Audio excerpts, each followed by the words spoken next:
Assalamualaikum, hai teman-teman, apa kabar? Semoga sehat selalu ya.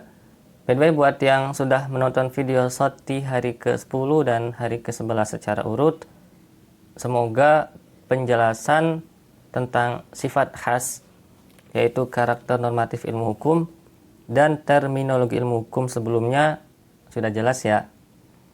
Baik, kita lanjut ke bagian 3.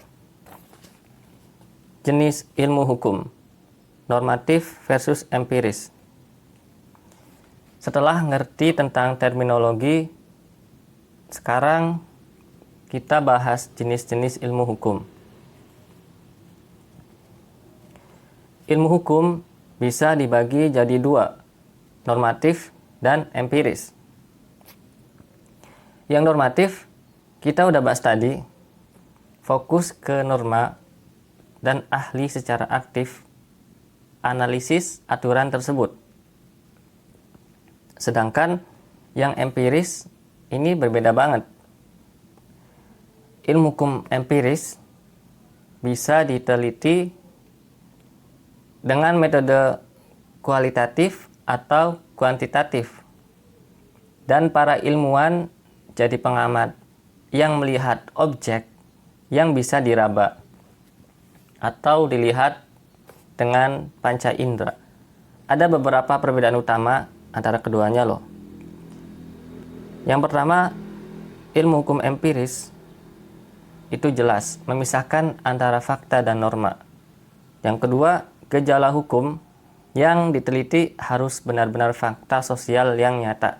Kemudian, metodenya yang dipakai metode ilmu empiris kayak survei atau observasi. Dan yang terakhir, yang penting ini, ilmu hukum empiris itu bebas nilai.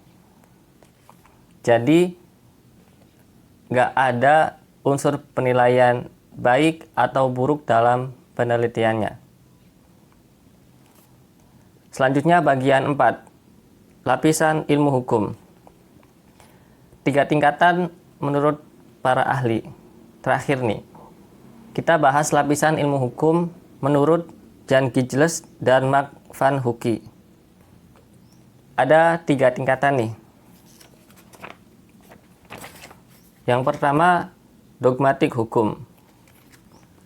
Ini adalah bidang kajian hukum yang sedang berlaku di suatu sistem, bukan cuma hukum positif yang dibuat pemerintah, tapi juga hukum kebiasaan yang udah dianggap sebagai hukum oleh kelompok masyarakat tertentu. Kedua, teori hukum. Tugasnya buat kasih pemahaman yang mendalam tentang hukum. Jadi, ini jadi landasan teoritis buat bikin hukum maupun jalanin hukumnya. Selain itu, teori hukum juga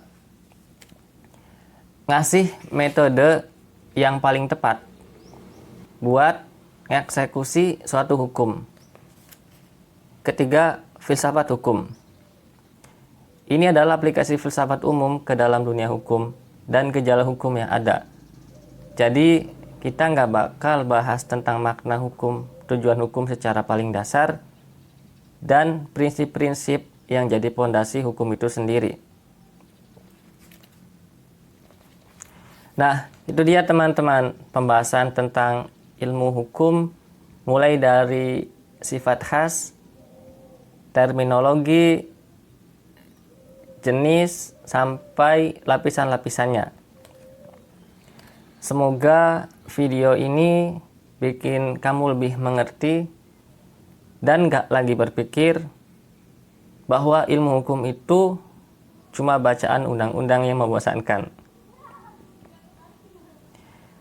Kalau kamu punya pertanyaan atau mau bahas topik hukum lain, jangan sungkan.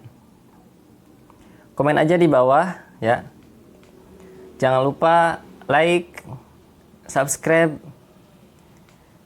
dan share video ini ke teman-teman kamu yang juga mungkin mau belajar ilmu hukum. Baik, sampai jumpa di video selanjutnya. Tetap semangat belajar ya. Wassalamualaikum warahmatullahi wabarakatuh.